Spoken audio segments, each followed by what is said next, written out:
नाम कविता सैनी, मैं सोनीपत हरियाणा से हूँ। और हरियाणा एजुकेशन डिपार्टमेंट में ही मैं गवर्नमेंट जॉब में हूँ।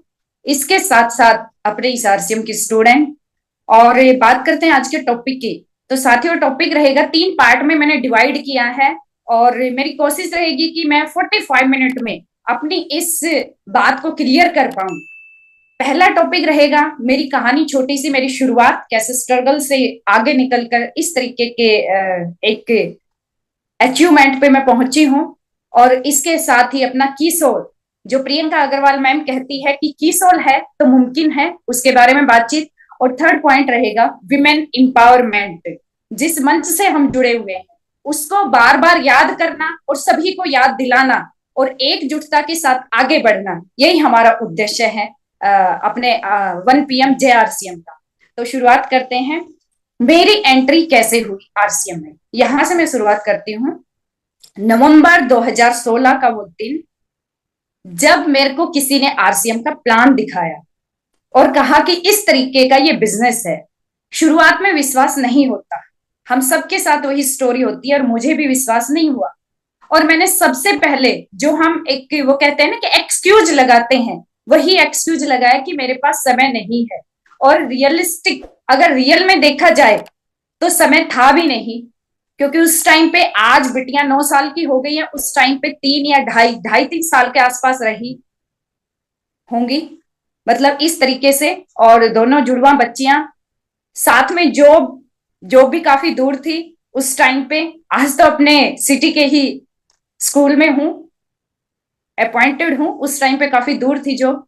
तो इस तरीके से जब ये बिजनेस मेरे पास आया तो मुझे लगा कि मैं इसको कर नहीं पाऊंगी, और मैंने एक्सक्यूज लगाया कि मेरे पास समय नहीं है। जैसा कि अक्सर हमारे साथ ऐसा ही होता है, कोई प्लान दिखाए तो हम कहते हैं कि इस काम को करने के लिए मेरे पास समय नहीं है। लेकिन धीरे धीरे, वो कहते हैं ना कि जैसे एक प्याज होती है ना, परत दर परत उसका छिलका निकलता जाए, कुछ और कुछ और कुछ और। तो ऐसे ही जब मैंने सिस्टम में कदम रखा, तो कुछ आसपास में मीटिंगे, उस टाइम पे जूम पे मीटिंगे नहीं होती थी। तो जब भी फिजिकल मीटिंग होती तो मेरे को इनवाइट किया जाता, मैं फिजिकल मीटिंग में जाती, तो एक जोश, एक उत्साह मन में आता। और मुझे लगता कि हो सकता है ना, एक जरा सा विश्वास बने तो मन में एक उत्साह आता है कि हो सकता है, हम कर सकते हैं। तो ऐसे ही जब मैं मीटिंगों में जाती तो देखती कि यस, मैं कर सकती हूँ, मैं टाइम मैनेज करती हूँ, कैसे कर सकती हूँ, बिजनेस अच्छा है, अपॉर्चुनिटी अच्छी है, खोने के लिए कुछ है नहीं, पाने के लिए बहुत कुछ है।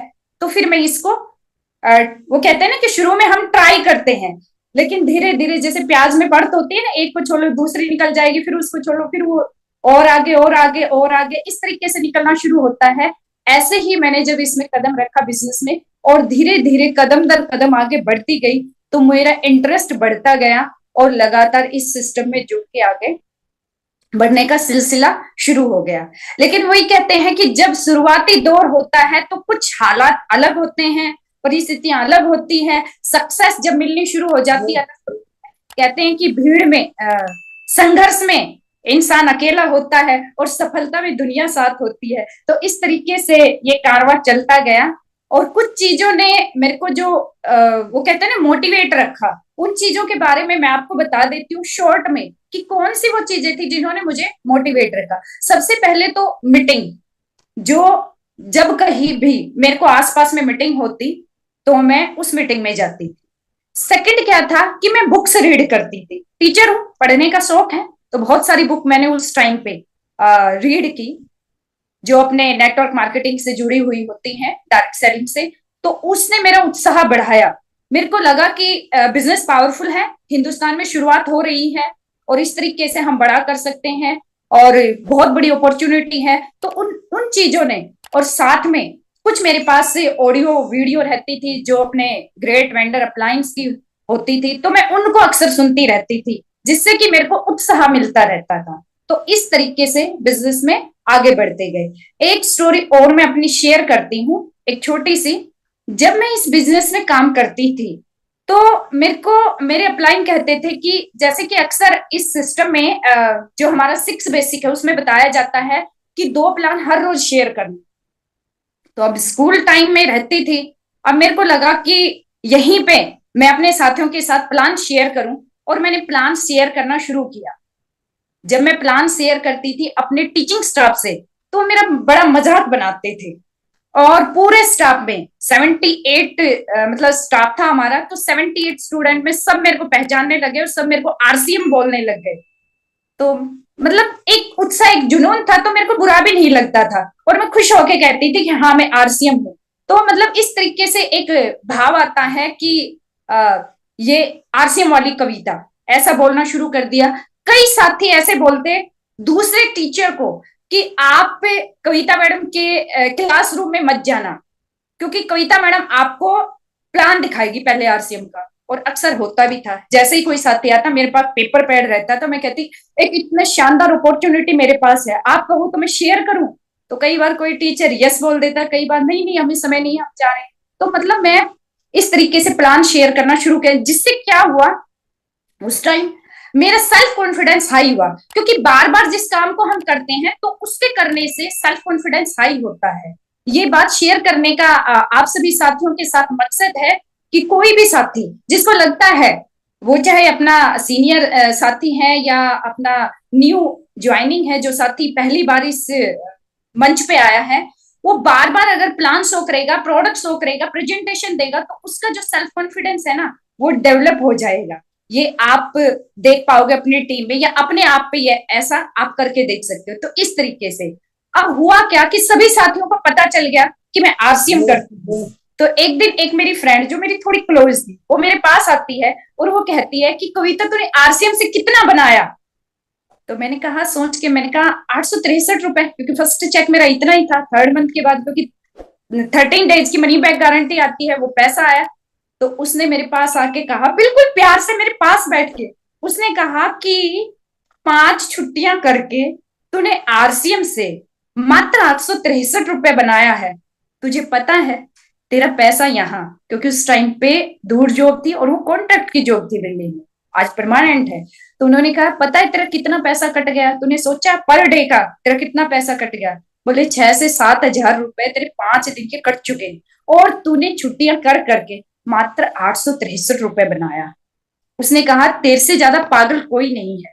और मुझे भी लगा, 1 मिनट सोची मैंने, और मुझे भी लगा हाँ बात तो सही है, मेरे से बड़ा तो पागल कोई नहीं है छुट्टियां करके। और मैं इस बिजनेस को डेवलप कर रही हूँ, और को मेरे को मंथ में आया 863 रुपए।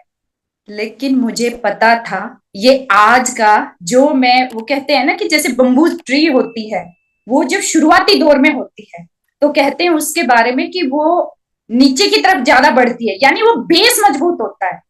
मैं बुक्स पढ़ती थी, कैसेटें सुनती थी, ऑडियो वीडियो मैं सुनती थी, तो मुझे पता मुझे पता था उस टाइम पे कि आज जो मेरा 863 रुपए, ये 863 रुपए नहीं रहने वाला है, ये पर डे के हिसाब से मुझे बनेगा। और आज अगर मैं बात करूं तो ऐसा ही हो रहा है इस एम्ब्राल्ड की इनकम से, कि पर डे का उतना पैसा मेरे को बन रहा है जितना का मेरा 6 डेज में कटता था। तो इस तरीके की अपॉर्चुनिटी है, लेकिन इसके लिए धैर्य और पेशेंस रखकर हमें आगे बढ़ना पड़ता है। और शुरुआती दौर में जो स्ट्रगल होता है वो सभी के साथ रहेगा, वो आएगा। तो इन चीजों को हमें ध्यान में रखना है कि कोई आपको क्या कह रहा, आपका कितना ही क्लोज हो, कितना ही घनिष्ठ हो, आपको बिजनेस से प्रोसेस क्या है उसके बारे में पता है, हमारा प्लान क्या है, हमारा सिस्टम क्या है, आपको पता है।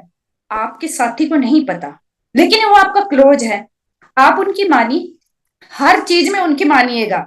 लेकिन आप ये देखिएगा कि आप जिस सिस्टम को कर रहे हैं वो उस सिस्टम में नहीं है, तो उनको आधी अधूरी जानकारी हो सकती है, आपको अपने सिस्टम की पूरी जानकारी है।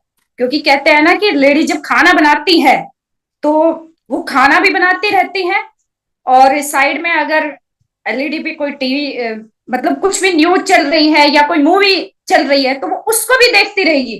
तरीके का सिस्टम है, इसको हमें सीखने की जरूरत है, और जितना अच्छे तरीके से हम इसको सीख पाएंगे उतना ही बेटर तरीके से दूसरों को बता पाएंगे। और अपना काम ही क्या है बिजनेस में, कि सीखें और सिखाएं, यानी अपनी टीम को डुप्लीकेट करें। अब बात करती हूँ मैं एक छोटी सी स्टोरी, शायद मैंने पहले भी शेयर की हो, अपनी ही है वो। मेरे साथ मुझे ये पल बहुत अच्छे से याद रहते हैं कि जब मेरा टेक्निकल होने वाला था, उस मंथ की ये बात है, 2 मंथ हो चुका था और थर्ड मंथ में जैसे ही टेक्निकल कवर होने वाला था और मेरे को पता था कि 5 या 7 दिन लास्ट मंथ के रह गए थे और बिजनेस की पोजीशन कुछ डाउन से चल रही थी, उसी दौरान मेरे फूफा जी एक्सपायर हो जाते हैं।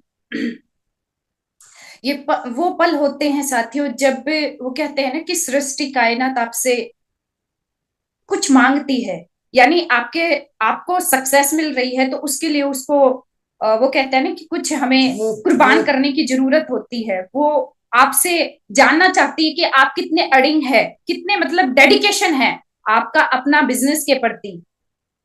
तो मेरे घर से कॉल आती है सिस्टर की कि आपको चलना है, और मुझे लग रहा था कि अगर मेरा एक दिन क्या, कि ऐसी कंडीशन थी अगर मेरा एक भी पल इधर से उधर हुआ तो फिर मैं टेक्निकल क्वालिफाइड नहीं कर पाऊंगी। इस तरीके का वो मोमेंट था, मुझे अच्छे से याद है कि मुझे समझ नहीं आ रहा था मैं क्या करूं, लेकिन फिर भी मैंने एक डिसीजन लिया और मैंने अपनी फैमिली को बोला कि आप चले जाइएगा, मैं नहीं जा पाऊंगी। और इस तरीके के डिसीजन के साथ मैंने लगातार उस दिन, क्योंकि मेरी ऑलरेडी 2 मीटिंग बुक थी, मैंने अपनी टीम के साथ लीडरशिप प्रोग्राम किया हुआ था, वो मेरे को प्रोग्राम लेना था। हरित संजीवनी का एक प्रोग्राम रखवा रखा था मैंने पास के गांव में, वहां पर किसान भाइयों को इकट्ठा किया हुआ था, तो वहां पर मैंने प्रोग्राम किया। इसके बाद इवनिंग समय में मैंने अपनी टीम का सभी सीनियर लीडर को बुला के प्रोग्राम लेना था। तो इस तरीके से वो मेरा पूरा शेड्यूल था, और उस दिन मैं नहीं जा पाई। तो मेरी सिस्टर की कॉल आती है, वो इस तरीके की बात मेरे को कहती है कि तेरे को आना चाहिए था और तू नहीं आई। मैंने बड़ी मुश्किल से मतलब जो फैमिली में सभी जुड़े हुए थे उनसे इस तरीके से कहना पड़ा कि कविता की तबीयत खराब है, तू सबसे बड़ी है, तू सोचती है। मतलब मेरी सिस्टर ने मेरे को इतना कुछ कह दिया कि मुझे समझ नहीं आ रहा था। और उसने एक बात जो मेरे को कही कि आरसे में कुछ नहीं होता है, ऐसे ही कहानियां बनती हैं और उन कहानियों को कोई नहीं सुनता है। तो इस तरीके की जो बात कही गई, और आज जो सर ने ये मंच दिया है, इस मंच से लगता है यहाँ कहानियां भी बनती हैं, वो सच भी होती हैं, और उसको सुनने वाले भी होते हैं, और साथ में हजारों लाखों लोग उन कहानी को सुन के मोटिवेट भी होते हैं, आगे भी बढ़ते हैं, और ये बिजनेस भी आगे बढ़ता है और सभी इसमें आगे बढ़ते हैं। तो आज ये महसूस हो रहा है, वो पल मेरे लिए बहुत ही दुख भरे थे और काफी टाइम तक मैं सोचती रही मैंने क्या गुनाह किया है, ऐसा मैंने क्या कर दिया है। तो ये शुरुआती दौर की चीजें हैं। तो साथियों, मैं आप सभी के साथ यही शेयर करना चाहती हूँ कि देखिएगा, बिजनेस में जब हम आते हैं हालात परिस्थितियां कुछ और होती हैं, जैसे जैसे आगे बढ़ते हैं वो कहते हैं ना कि जिंदगी और भी अच्छी सुहावनी बनती जाती है। और आज अगर मैं बात करूं तो इस तरीके का बिजनेस हो चुका है कि 8-10 दिन के लिए घूमने चले जाओ तब भी चेक बढ़ के ही आता है। इस तरीके का बिजनेस है। तो लगातार बिजनेस में बने रहने से और इसको सिस्टम को फॉलो करने से ही ये सब हो पाया है। तो कभी भी हताश निराश ना हो और लगातार सिस्टम की पावर को समझे और आगे बढ़े। मैं अपनी स्टोरी को अपनी को यही विराम देती हूँ। और अब मैं बात करती हूँ कीसोल की। कीसोल है तो मुमकिन है, ये एक बहुत ही शानदार नारा प्रियंका अग्रवाल ने हम सबको दिया है, और इस शानदार नारे के साथ ही हम आगे बढ़ रहे हैं। और जो हमारा प्रोग्राम रहने वाला है, क्योंकि लास्ट मंथ जो भी टारगेट दिए थे बहुत सारे साथियों ने इसको कंप्लीट किया, उन सभी के लिए शुभकामनाएं। और ऐसे प्रोडक्ट हैं जिनके मैं आपको टेस्टिमोनियल बताऊंगी कि आपको लगेगा कि इस तरीके का प्रोडक्ट है जो मैं लगातार यूज करती हूँ, और उसी के बारे में मैं आपको बताऊंगी। सबसे पहले मैं बताती हूँ काजल के बारे में। मैं रियली मैं आप सबसे शेयर करना चाहूंगी कि मैं कभी भी काजल यूज नहीं करती थी, लेकिन जैसे ही की सोल का काजल, क्योंकि हम सारे प्रोडक्ट यूज करते हैं, जैसे ही आता है झट से हम यूज करते हैं, 100% यूजर जो बनना है। तो जैसे ही काजल आता है मैं यूज करती हूँ, मुझे अच्छा लगता है। और साथ में अपनी एक फ्रेंड जो मेरे अपने स्कूल में है, एक टीचर, मैं उनको कहती हूँ कि आप कौन सा काजल इस्तेमाल करते हो, तो उन्होंने कहा लैक्मे का, और पिछले कई सालों से हम लैक्मे का यूज करते हैं। मैंने कहा मैं भी लैक्मे का यूज करती थी, लेकिन अब भी अपनी कंपनी का एक काजल है, बहुत शानदार है, आप उसको इस्तेमाल करिएगा। और मैंने उनको वो काजल इस्तेमाल कराया तो उन्होंने जो रिजल्ट बताए, उन्होंने कहा कि कविता मैम बहुत ही शानदार काजल है, सच में ही लैक्मे से भी शानदार काजल मुझे मिला है, और ये आपकी कंपनी का। और फिर मैंने उनको बताया कि अपना जो ये काजल है ये सर्टिफाइड है, यानी ये जो है अपना डर्मेकोलॉजिस्ट द्वारा टेस्टेड है, और फिर एक बहन ने इसका रिजल्ट लिया, वो मेरे को बताया कि इस काजल को अगर हम यूज करते हैं, उन्होंने खुद यूज किया, कि उनकी आंखों से पानी निकलता था, यानी बार बार जैसे होता है ना कि आंखों से पानी बहे जाता है, और रेड रहती थी उनकी आंखें। अब उनकी आंखें रेड भी नहीं रहती, पानी निकलना भी बंद हो गया, और खूबसूरती तो है ही अपने काजल में। तो इस तरीके का प्रोडक्ट ये हमारे पास है। तो सभी इसको इस्तेमाल करें, और औरों को भी इसके बारे में बताएं, खुले दिल से बताएं, क्योंकि रेट में भी जायज है, और अगर हम बात करें इसकी क्वालिटी भी जायज है। नेक्स्ट बात करती हूं मैं। नेक्स्ट प्रोडक्ट है स्कर्ब। स्कर्ब एक ऐसा प्रोडक्ट है जिसको मैंने जिनको भी दिया है, आज तक कभी उसके बारे में ये नहीं आया। अगर मैंने किसी को जबरदस्ती भी दे दिया ना कि चल यूज करके देख लेना, उसने भी ये कहा है कि स्कर्ब बहुत अच्छा है। कुछ बहनें तो जो स्कर्ब यूज भी नहीं करती, मैं उनको भी करवा देती हूँ। मैं कहती हूँ कि ये स्कर्ब इतना अच्छा है, हमें हर किसी को वीक में 2 बार अपने चेहरे को स्क्रब करना चाहिए, डेड स्किन निकल जाते हैं इस तरीके से। जो वो इसको यूज करते हैं तो इसका रिजल्ट बताते हैं कि वास्तव में इस स्क्रब के बहुत शानदार रिजल्ट हमें मिले हैं। तो इस तरीके से अपना ये स्क्रब है। और इसके बारे में एक मेरी ही स्कूल में है एक बहन जिसको मैंने स्क्रब दिया, उन्होंने पहले मना कर दिया कि स्क्रब मैं यूज नहीं करती। जब मैंने दिया तो अब शायद वो प्रोग्राम में भी हो, इंदू जी, उन्होंने इसके बारे में बताया कि बहुत ही शानदार आपका स्क्रब है, और मैंने इसको यूज किया, और साथ में अपनी जो भाभी है उसको भी मैंने इसके बारे में बताया, और उसने फिर 2-3 पीस और भी मेरे से मंगाए। तो इस तरीके के प्रोडक्ट हैं, हम जब दूसरों को यूज कराते हैं तो उसके रिजल्ट बेटर निकलते हैं। अब मैं बात करती हूँ नेल लेकर की। एक मेरे अपने टीम में एक बहन है, 22 साल शादी को हो गए, शादी में पहली बार उन्होंने नेल पेंट यूज किया था। इसके बाद उन्होंने कभी भी नेल पेंट यूज नहीं किया। मैंने उनको कहा कि अपना तो अच्छा है की सोल का, आप इसको इस्तेमाल करके देखें। तो उन्होंने कहा नहीं मैडम, एक बार छोड़ दिया तो छोड़ दिया, क्योंकि मेरे है ना हाथों में एलर्जी हो जाती है, जो मेरे नेल है उनमें एलर्जी हो जाती है, मैं नेल पेंट इस्तेमाल नहीं कर सकती। मैंने कहा अपना की सोल का बहुत अच्छा, आप इसको करिए, क्योंकि हम यूज करते हैं तो हम पूरे कॉन्फिडेंस के साथ बात करते हैं कि आप इसको यूज करिएगा। तो मैंने उनको यूज कराया। तो उनकी एक छोटी सी मैंने वीडियो क्लिप भी बनाई कि आपको ये कैसा लगा। साथ में मेरी टीम के साथ भी उन्होंने ये बात शेयर की कि 22 साल के बाद पहली बार मतलब दोबारा नेल लेकर मैंने यूज करना शुरू किया। और मैं अपनी सभी बहनों को कहना चाहूंगी कि इस तरीके का नेल लेकर है कि जिसके बहुत ही शानदार रिजल्ट हैं। और मेरे नेल पहले पीले पड़ जाते थे, कमजोर हो जाते थे, अब वो ना कमजोर होते हैं ना पीले पड़ते हैं। और लगातार यानी शादी के 22 साल बाद हमने दोबारा से उनको एक एहसास दिलवाया कि आप इस तरीके के नेल लेकर को यूज करेंगे तो आपको अच्छा लगेगा। और अब वो लगातार उसको यूज करते हैं, साथ में औरों को भी बताते हैं। तो इस तरीके का प्रोडक्ट हमारे पास है, ये हमारा नेल पेंट जिसको हम कहते हैं 9 केमिकल फ्री। और बिल्कुल है, ये मार्केट में आप घूमिएगा और कहिएगा कि हमें 9 केमिकल फ्री नेल पेंट चाहिए, एक्चुअल में तो मिलेगा नहीं, और मिल भी गया तो इस रेट में नहीं मिलेगा। तो इस तरीके की क्वालिटी अपने नेल लेकर की। नेक्स्ट हम बात करते हैं इंटीमेट वॉश। इंटीमेट वॉश वीवोस बाजार से मिलता है, खूब लोग इस्तेमाल करते हैं। उसके बारे में मैं बता देती हूँ हमारा क्या है। हमारा है जिसमें कि पैराबिन फ्री है, और साथ में अल्कोहल फ्री है, रिफ्रेश रहते हैं पूरा दिन जब इसको यूज करते हैं। रोज वाटर एक्सट्रैक्ट इसके अंदर डला हुआ है, इस तरीके की क्वालिटी वाला ये हमारा। और मैं वो प्रोडक्ट यूज करके दिखा रही हूँ, देखो कोई नई पैकिंग नहीं है। कितने भी साथी अगर देख रहे हो तो यूज किया हुआ है, क्योंकि जो मैं यूज कर रही हूँ, ताकि किसी को ये ना लगे कि मैडम पता नहीं यूज करती है नहीं, तो मैं भी इसको यूज करती हूँ। वही चीजें मैं आपके साथ दिखा रही हूँ कि जो मैं यूज कर रही हूँ वही, ताकि आपको लगे। तो इस तरीके का हमारा ये इंटीमेट वॉश है।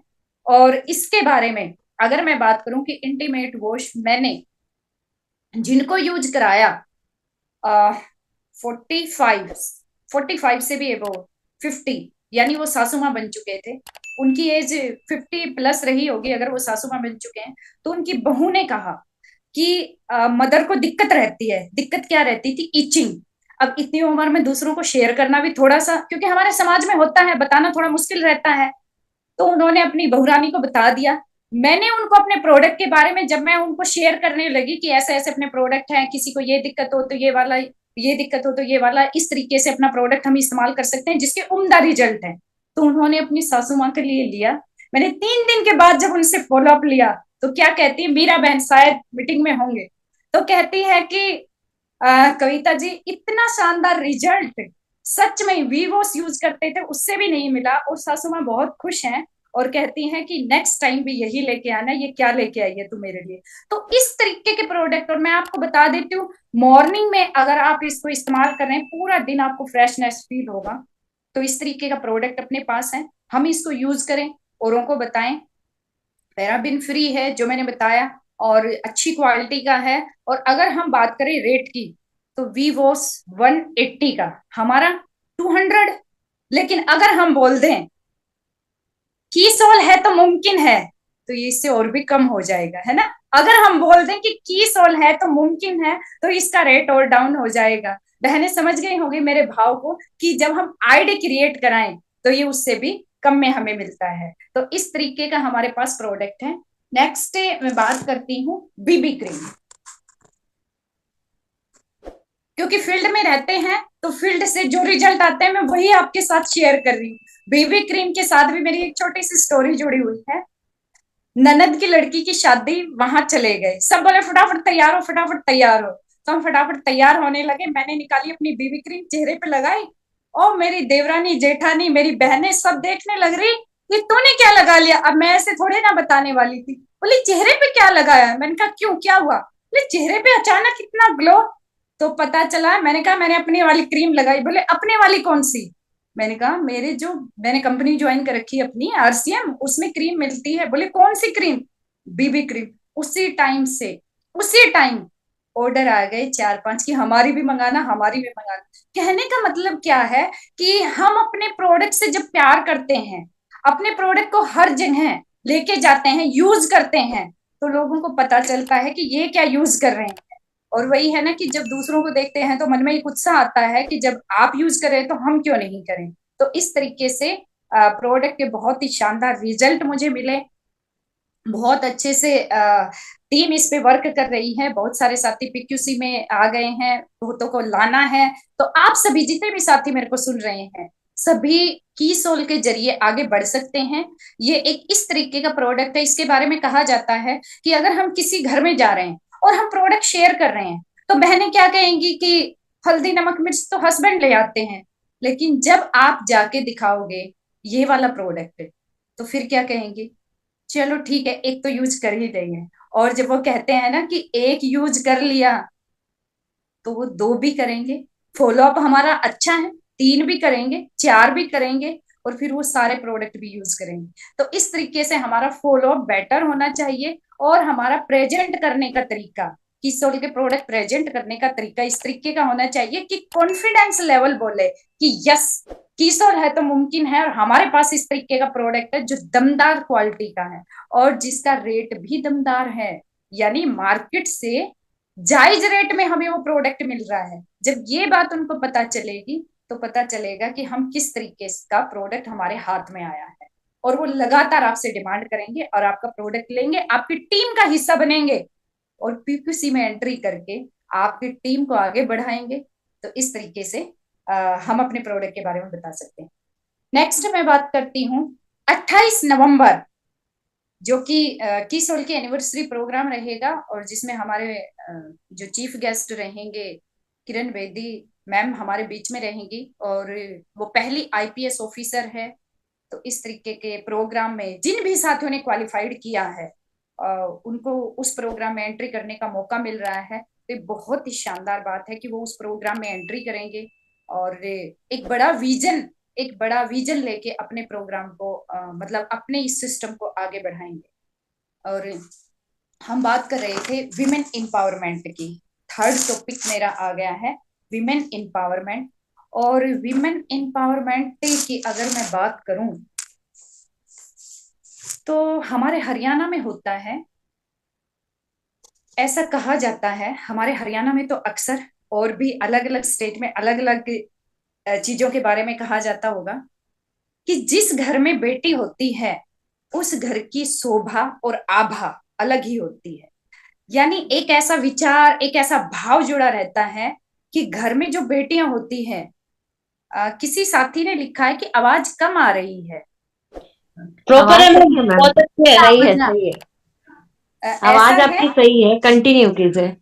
अच्छा अच्छा, सरिता जी आवाज ठीक आ रही है? यस, बराबर आ रही है मैडम। अच्छा, नेटवर्क इशू होगा मैडम, आपका हाँ हाँ, प्रॉपर। हो सकता है। हमारे हरियाणा में एक कहावत होती है कि जिस घर में बेटियां होती हैं उस घर की शोभा और आभा अलग ही होती है। और अगर हम फील करें, आप सभी फील करके देखना, ऐसा ही होता है। बेटा भी है, बेटियां भी हैं मेरे घर में, तो मैंने देखा है कि बेटा खिंडा देता है तो बेटी चाहे छोटी भी हो, वो उसको सलीके से उठा के, जमा के उस चीज को वहीं रख देगी। इस तरीके का मतलब रहता है। आ, हम जब अपने स्कूल कॉलेज में पढ़ते थे, तो कोएड स्कूल में मैं पढ़ी हूँ, तो अक्सर मॉर्निंग में एक प्रेयर होती थी, और प्रेयर के बाद 10 मिनट हमारे जो स्कूल के हेड थे वो समय लेते थे बच्चों को नैतिकता की कुछ बातें बताने के लिए। लड़कों को बताने के बाद सीधा लड़कियों की तरफ आते थे। एक साइड लड़कियों की रो होती थी, एक साइड लड़कों की। और क्या कहते थे, देखो भाई, लड़कियों के लिए पढ़ना बहुत ही जरूरी है। पता है क्यों? यहाँ पढ़ लेगी, छोटे भाई बहन हैं तो उनको पढ़ने में हेल्प करेगी। यानी अपने फादर के घर अपने छोटे भाई बहन को पढ़ाने में हेल्प करेगी, इसलिए पढ़ना जरूरी है। और जब शादी हो जाएगी, ससुराल में जाएगी, तो वहां पर अपनी आने वाली जनरेशन यानी अपने बच्चों को एक अच्छा संस्कार देने में, पढ़ने में मददगार होगी। तो इसलिए वो बार बार इस बात को कहते थे कि लड़कियों के लिए एजुकेशन लड़कों से भी ज्यादा जरूरी है। इसलिए मेरी प्यारी बच्चियों, आप बहुत ध्यान से पढ़ा करो। मतलब इस तरीके की बातें वो हमें बताते थे। और स्कूल कॉलेज के उस टाइम से ही ऐसा एहसास करवा दिया जाता था फीमेल को कि आप की जो क्वालिटी है, जो आपके अंदर एक, वो कहते हैं ना, एक ओरा होता है हर इंसान का अपना। तो फीमेल में जो एक ओरा होता है वो इस तरीके का होता है कि वो हर चीज को मैनेज कर सकती है। वो तो कहते हैं गॉड ने कुछ ऐसा गिफ्ट दिया हुआ है महिलाओं को। तो इसी जिम्मेदारी को निभाते हुए वो हर काम को सलीके से करते हुए आगे बढ़ती है। और ये चीजें आप महसूस करोगे कि हम फीमेल को यानी महिलाओं को बचपन से ही इन चीजों का एहसास करा दिया जाता है।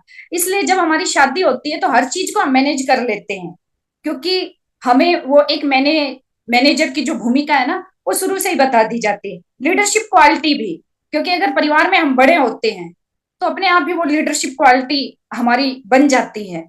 तो इस तरीके से एक हमें एहसास करा दिया जाता है। और अगर मैं बात करूं अपने प्राचीन काल से लेकर आधुनिक समय तक की, जितनी भी महिलाएं हैं, सबने अपने अपने समय में अपना, वो कहते हैं ना कि लोहा मनवाया है, वो चाहे किसी भी फील्ड में हो।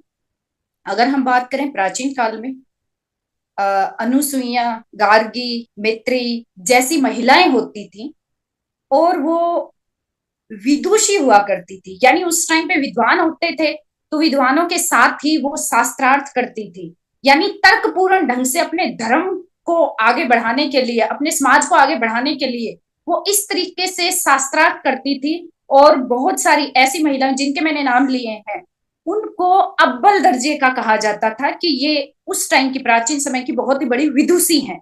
मतलब विद्वान जो मेल होते हैं उनको कहा जाता था, विदुषी जो फीमेल होती है। तो इस तरीके के उन्होंने उस टाइम पे भी, आप सोचिएगा जब बहुत बड़ी सुविधाएं नहीं थी, तो उस टाइम पे महिलाओं ने, और कैसा समाज रहा होगा उस टाइम का, उस टाइम पे महिलाओं ने अपने आप को साबित किया है। आज तो हमारे पास बहुत सारी सुविधाएं उपलब्ध हैं, तो हम बहुत बेटर कर सकते हैं। अब मैं बात करती हूँ आधुनिक समय में।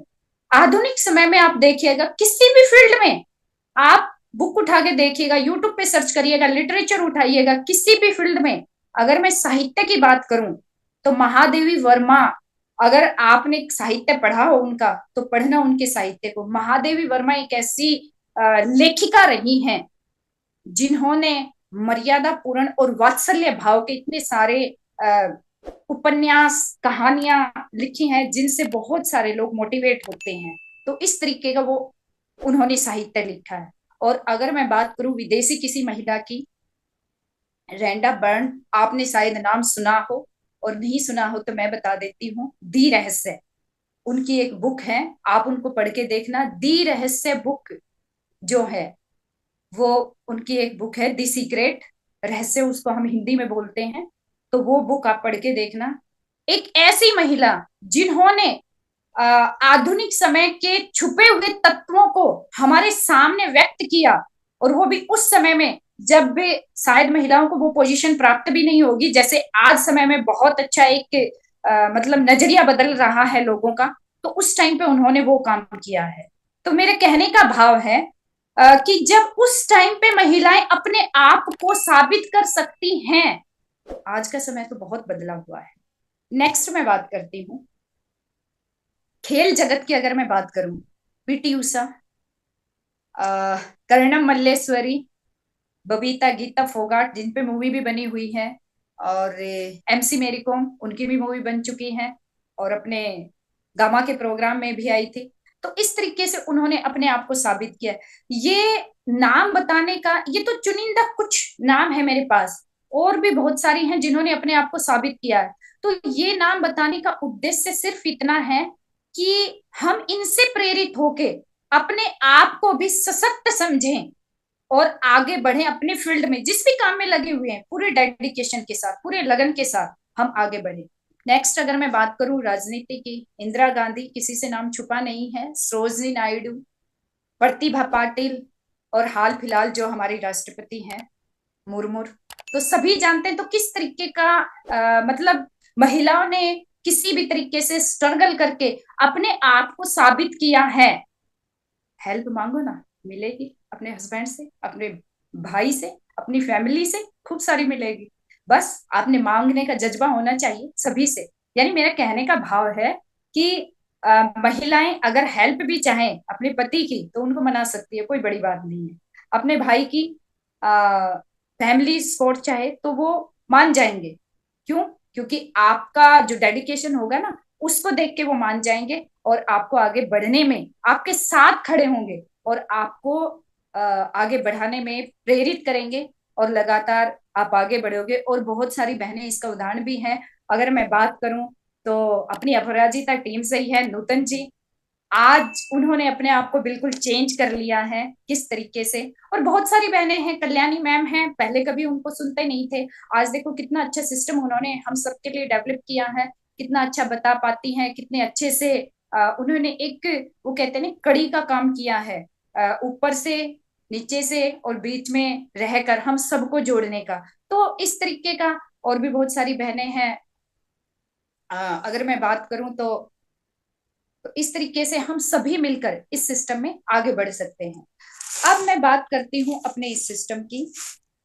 अब समय बदल रहा है।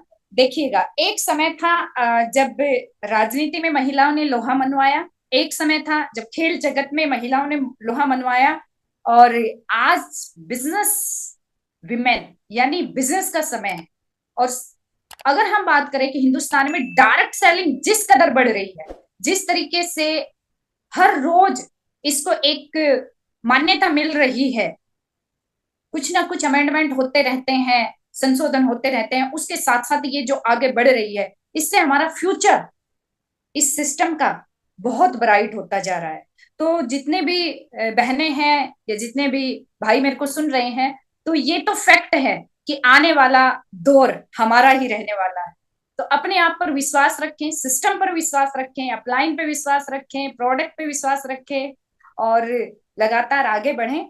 नेक्स्ट मैं बात करती हूँ, अब समय बदल रहा है, इस बदलाव में अपनी पहचान बनाने का सबसे अच्छा जो माध्यम हमें मिल रहा है वो आरसीएम बिजनेस, ये प्लेटफॉर्म है जिसके माध्यम से हम अपनी पहचान बनाकर लगातार आगे बढ़ सकते हैं। परिवार, इसको हम कहते हैं कि अगर हम अपने आप को बदलेंगे, हम अपने परिवार को बदलेंगे, अपने मोहल्ले को बदलेंगे, अपने समाज को बदलने का मतलब है कि एक पॉजिटिव वाइब्रेशन। ऐसे तो हम किसी को नहीं बदल सकते, एक पॉजिटिव वाइब्रेशन, यानी आपका जो ऑरा होगा वो पॉजिटिव भरा होगा। आप जिस भी जगह पे जाएंगे वो पॉजिटिव भरा माहौल ही आपको देंगे। आपकी हर जगह पे एक अलग पहचान बनेगी, और ये पहचान हमें कहाँ से मिली है? ये इस सिस्टम से मिली है, इस बिजनेस से मिली है, इस प्लेटफॉर्म से मिली है, जो कि 1 PM जय आरसीएम के नाम से है। और 320 दिन इसको कंप्लीट हो चुके हैं सक्सेसफुली। उसमें बहुत सारी बहनों की बहुत मेहनत लगी हुई है।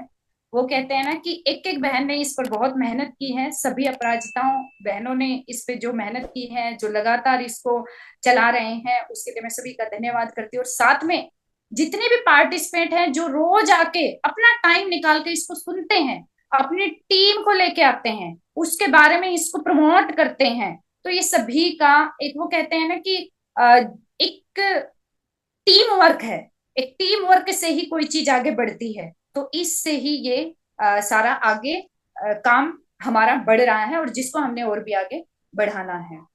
राष्ट्र का निर्माण कौन करता है?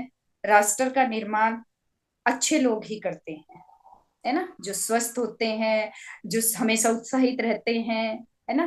बीमार बीमार व्यक्ति के बारे में तो बोला जाता है सबसे पहले अपने आप पर भार है, इसके बाद परिवार पे भार है, इसके बाद समाज पे भार है, और इसके बाद अपने राष्ट्र पर एक बोझ बना हुआ है, भार बना हुआ है। इसलिए जो स्वस्थ रहते हैं, जो उत्साहित रहते हैं, जो हर टाइम जिनके अंदर कुछ करने का एक पोटेंशियल पावर होती है, वही इस राष्ट्र निर्माण में अपना सहयोग देके आगे बढ़ाते हैं। और एक दूसरे के साथ सीखते हुए आगे बढ़ रहे हैं। आगे बढ़ने की जरूरत है। आरसीएम की जान, आरसीएम की जो शान है, उन महिला लेडी उन महिला लेडी लीडर को इस मंच पर नाम लेना मैं कैसे भूल सकती हूँ। अपने की सोल की जो मेंटर हैं Priyanka Agarwal ma'am, Nutricharge से मनीषा मिश्रा, और अपना गामा ओरिजिनल से ईसा वशिष्ठ जी। तो देखो, उनको देख के हमें एक उत्साह मिलता है कि देखो, उनके भी परिवार हैं, उनके भी बच्चे हैं, उनकी भी वही सामाजिक जिम्मेदारियां हैं, उनके साथ साथ वो इस सिस्टम के इतने बड़े पायदान पे हैं और बहुत अच्छे ढंग से इसको डेवलप करके आगे बढ़ रहे हैं। तो हमें उनसे प्रेरित होने की, उनसे प्रेरणा लेने की जरूरत है कि हम भी कुछ ऐसा कर जाएंगे जिससे कि, वो कहते हैं ना कि चलने वाले अपने पैरों के निशान छोड़ जाएं, इस तरीके के निशान की आने वाली जनरेशन भी उन पैरों पे चल के आगे बढ़ सके, क्योंकि इतिहास को पढ़ के ही भविष्य की तस्वीर बनाई जाती है।